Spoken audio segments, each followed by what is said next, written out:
After you sing along to I'm Just Ken, Barbie quickly takes a melancholic turn into something completely unexpected.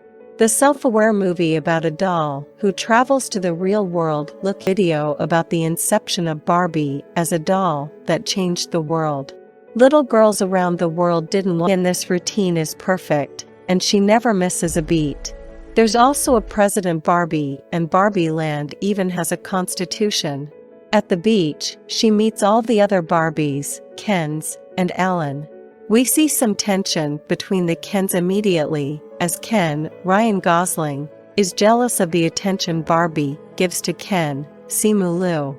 To impress Barbie, Ken decides to run toward the waves of the sea and ends up hitting them hard and falling down. Before the Kens can have a beach day, though, Barbie resolves the matter, and all is well in Barbie Land. All the jobs in Barbie Land are for Barbies alone. Kens just have beach, whatever that means. At night, all the Barbies, Kens, and Alan gather at stereotypical Barbies, Margot Robbie's, dream house to have a dance party. Everything is going wonderfully, and we get to see a massive dance number to an extremely catchy disco song sung by Dua Lipa. But the dance is interrupted when the stereotypical Barbie wonders out loud if the other Barbies ever think about dying. The reaction makes it clear that it's only she who feels that way, and quickly she pretends to be joking about it. The next day, though, her morning routine goes completely wrong. She wakes up with bad breath, has a cold shower, yes, even with no water. She knows her waffles are burnt, and even the milk, yes, same as the shower, is expired. This leaves Barbie questioning her perfection. She falls from her roof, and the ultimate warning signal is when her feet become flat. The Barbies tell her that she needs to visit Weird Barbie to get not only her feet made for high heels back, but to deal with everything else she's feeling. Weird Barbie is one of those Barbies that gets played too hard with and ends up having her hair cut, her clothes ruined, and her face drawn on. Even her dream house looks unique, and she tells Barbie that the only way to solve this problem is if she travels to the real world and meets the girl who is hurting. You see, if the girl is extremely sad, she transfers that sadness to the Barbie she's playing with. Weird Barbie gives Barbie the directions to get to the real world and back, and she says goodbye to everybody, ready to leave. Halfway along the pink brick road, Barbie discovers that Ken has joined her. She reluctantly agrees to let him go with her, and they make their way to sunny Los Angeles. In their neon rollerblades and matching outfits, Barbie and Ken garner the attention of a lot of people on the street. Immediately, Barbie is struck by self-doubt, but Ken starts to feel enlightened and much more confident. Barbie gets spanked by a strange man and punches him in the face, so Barbie and Ken get arrested.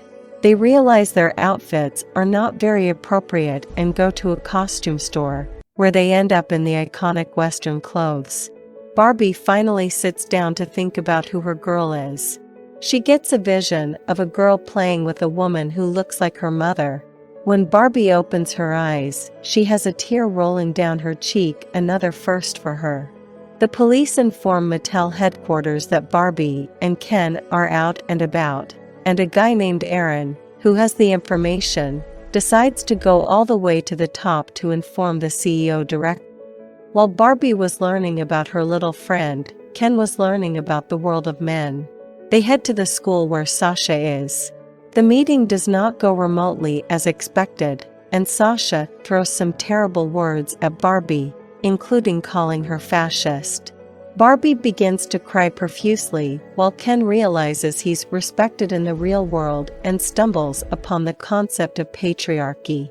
The Barbies thought they made the real world perfect when they were invented and gave women all the power they needed. They just assumed that the real world was a reflection of Barbie Land, but instead, it was sad and terrifying. Barbie is picked up by Mattel, and Ken travels to Barbie land alone to show all the Kens everything he learned about patriarchy. Yikes. Amidst all of this, Sasha's mother, Gloria, overhears Aaron telling the Mattel CEO that Barbie is in the real world. It was Gloria who gave Barbie all those sad feelings because she was drawing new Barbies, including cellulite Barbie. When Barbie reaches the CEO, he tells her she needs to get into a box, and everything will be solved. But just as she's about to be tied down to the box, Barbie decides she doesn't want to go back just yet. She runs out, and Gloria and Sasha grab her in their car to save her. Amidst a big chase, Barbie and Gloria realize that Barbie is there for her and not Sasha, and the best way for them to escape is to go back to Barbie Land.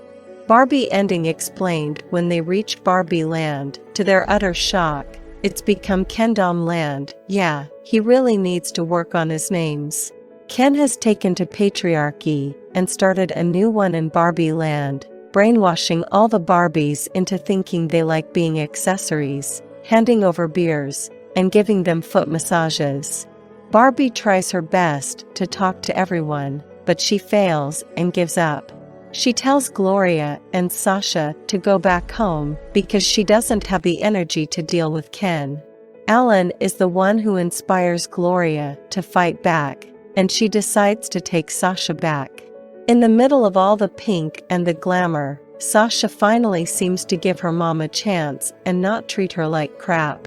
She gives her a much-needed pep talk for accepting her weird and crazy self. Gloria goes back to Barbie Land and finds that weird Barbie is rescuing Barbies to try and restore them to their best selves. It's a failure, but what she can't understand is why stereotypical Barbie was not brainwashed.